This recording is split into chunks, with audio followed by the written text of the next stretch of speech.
मैं हरिमाया छेत्री सर्वप्रथम आप सभी को नमस्कार करती हूँ। मैं आज आप लोगों के पास नेपाली साहित्य की कहानी लेकर आई हूँ। उम्मीद करती हूँ कि आप लोगों को बहुत पसंद आएगा और आप लोग मुझे सहयोग करेंगे।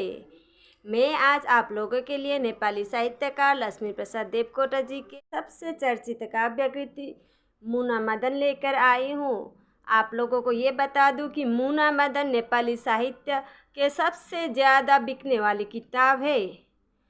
और आज की ये कहानी शुरू करने से पहले मैं आप लोगों को ये भी बता दूं कि ये मेरा पहला वीडियो है और इसमें अगर कुछ गलती हो जाए तो आप लोग प्लीज़ मुझे क्षमा कर दीजिएगा। इस साहित्य में जैसे हीर रांझा लैला मजनू की प्रेम कहानी सबसे चर्चित मानी जाती है, ठीक उसी तरह नेपाली साहित्य में मुना मदन की प्रेम कहानी सबसे ज़्यादा चर्चित मानी जाती है।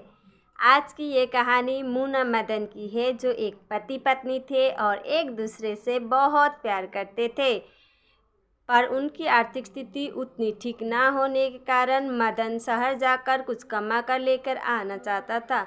पर मुना बहुत ही सरल और सद्भाव की थी। गांव में जो भी काम करके मिले उसी से वो रुखी सुखी खाकर मदन के साथ एक साथ खुशी से अपना जीवन बिताना चाहती थी। पर मदन मुन्ना की बात ना मानकर अपनी बूढ़ी माँ को अच्छा खिलाना, मुन्ना को सोने की जेवरात दिलाना और साहूकार के उद्धार खत्म करने हेतु वो अपनी बूढ़ी माँ और मुन्ना को अकेला छोड़कर वो शहर चला जाता है। रास्ता जंगल का था और उस समय पैदल ही जाना पड़ता था। मदन को शहर पहुँचते पहुँचते कई महीने लग जाते हैं। दूसरी तरफ मुन्ना को मदन की बहुत चिंता होने लग जाती है। एक दिन मदन की फिक्र करती हुई मुन्ना घर के बाहर बैठी होती है। ठीक उसी समय गांव का एक बदमाश मुन्ना के घर के सामने से गुजरता है और उसकी नज़र मुन्ना पर पड़ जाती है। मुन्ना को गलत नज़र से देखते हुए वो उसे पाने की षड्यंत्र रचने लगता है।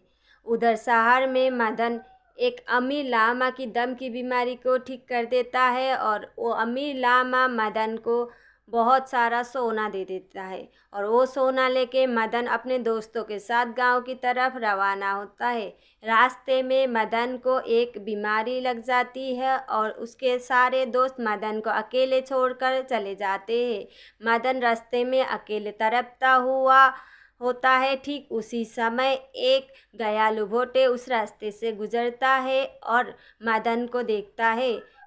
मदन को अकेले तड़पता हुआ देखकर दयालु भोटे उसे अपने घर ले जाता है और उसकी सेवा करने लग जाता है। कई दिनों बाद उस दयालु भोटे की सेवा से मदन ठीक हो जाता है और उसके बदले मदन शहर से लाया हुआ आधा सोना दयालु भोटे को देना चाहता है, पर दयालु भोटे उसकी सेवा के बदले सोना लेने से मना कर देता है। और दूसरी तरफ गांव के बदमाश मुन्ना को मदन मरने की झूठी खबर एक चिट्ठी के जरिए भेज देता है। मुन्ना जब वो चिट्ठी पढ़ती है तो वो चिट्ठी पढ़कर वहीं बेहोश हो जाती है और मर जाती है। मदन जब गांव पहुंचता है तो मुन्ना का देहांत हो चुका होता है और उसकी बूढ़ी माँ भी बीमार होकर अंतिम सांस से गिनती रहती है और मदन को मिलते ही उनका भी देहांत हो जाता है। मदन मुन्ना से बहुत प्यार करता था और उसकी मरने की खबर से वो अंदर से पूरी तरह से टूट जाता है और उसकी वियोग में शहर से लाया हुआ सोना अपनी शादीशुदा बहन को देकर और अपनी जिम्मेदारियां सारा अपनी बहन को सौंप कर वो भी अपना प्राण त्याग कर देता है। दोस्तों, ये थी मुना मदन की अत्यंत दुख भरी प्रेम कहानी, जो मैंने आप लोगों को बहुत संक्षिप्त में सुनाई है। अगर इसमें कुछ गलतियां हो जाए तो प्लीज़ मुझे माफ़ कर दीजिएगा। आज का ये मेरा वीडियो आप लोगों को कैसा लगा और नेपाली साहित्य को सारा दुनिया में फैलाने का ये मेरा नया प्रयास आप लोगों को कैसा लगा, प्लीज़ कमेंट बॉक्स में बताइए। और मुझे सहयोग करने के लिए प्लीज़ लाइक शेयर और सब्सक्राइब करना मत भूलिएगा। धन्यवाद।